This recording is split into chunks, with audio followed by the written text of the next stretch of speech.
साल बाद भाजपा सरकार केजरीवाल से सिसोदिया तक आपके नेता हुए फेल। नमस्कार, मैं हूं रचना सिमवार।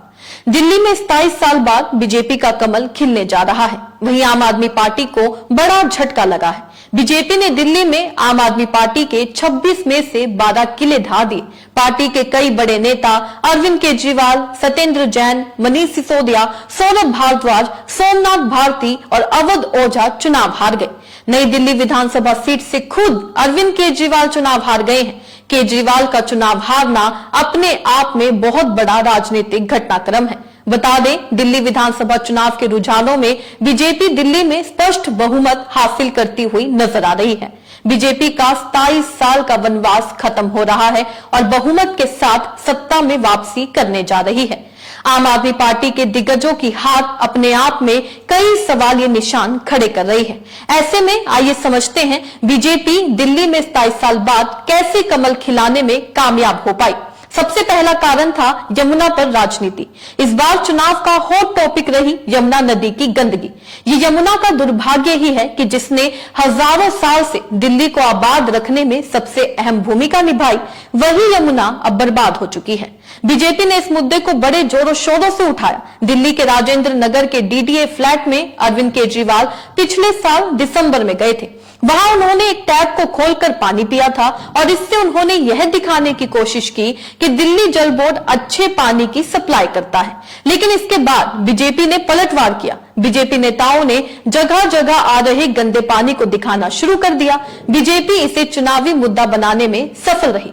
दूसरा बड़ा दांव था महिलाओं को 2500 रुपए देने का वादा करना। जी हां, बीजेपी ने दिल्ली की महिलाओं को 2500 प्रति माह देने का वादा किया था। साथ ही गरीब परिवारों को एलपीजी सिलेंडर और 500 की सब्सिडी और होली दिवाली पर एक मुफ्त सिलेंडर देने की घोषणा की। प्रधानमंत्री नरेंद्र मोदी ने दिल्ली विधानसभा चुनाव के लिए अपनी अंतिम रैली में आप सरकार पर शब्दों का प्रहार करने के साथ ही संकल्प पत्र में किए गए वादों को मोदी की गारंटी बताकर उसे पूरा करने का विश्वास दिया। भाजपा की सरकार बनने पर महिलाओं के बैंक खाते में विश्व महिला दिवस तक 2500 रुपए भेजने की घोषणा की थी।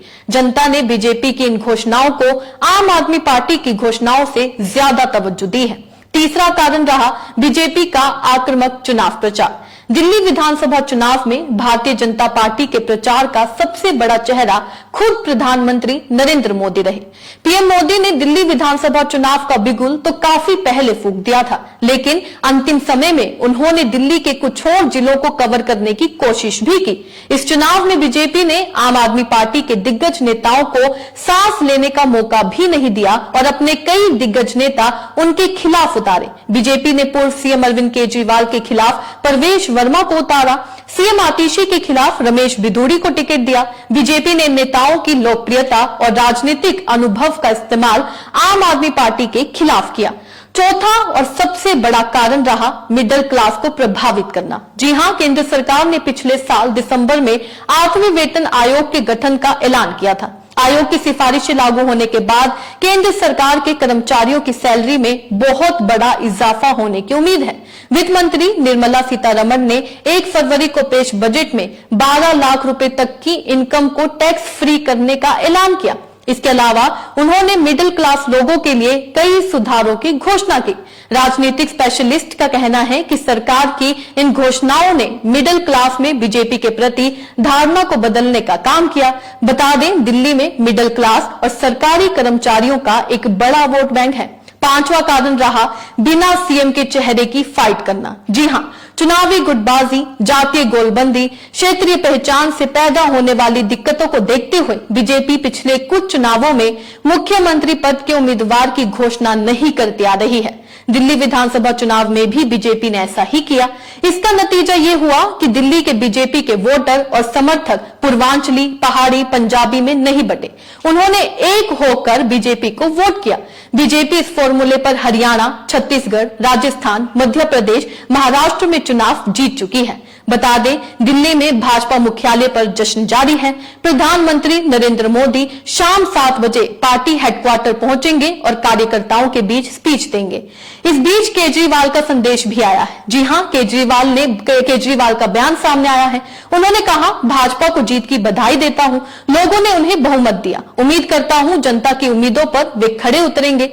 हमने शिक्षा, पानी और बिजली के क्षेत्र में काम किया है, हमें जनता ने निर्णय दिया है, हम कंस्ट्रक्टिव विपक्ष का रोल निभाएंगे, हम जनता के सुख दुख में काम आएंगे, हम सत्ता में राजनीति के लिए नहीं आए हैं, हम लोगों के सुख दुख बांटने के लिए आए हैं। मैं आपके सभी कार्यकर्ताओं को बधाई देना चाहता हूं, उन्होंने बहुमत मेहनत की, उन्होंने शानदार चुनाव लड़ा, उन्हें बधाई। तो आप देख सकते हैं किस तरीके से 27 साल बाद दिल्ली में भाजपा ने वापसी की है और क्या शानदार वापसी की है। इस खबर से आप क्या समझते हैं, अपने राय कमेंट में लिखकर जरूर बताइएगा। इसी तरीके से देश और दुनिया से जुड़ी हर छोटी सी बड़ी अपडेट के लिए FBN यानी फ्रंटलाइन ब्रेकिंग न्यूज के साथ बने रहिएगा।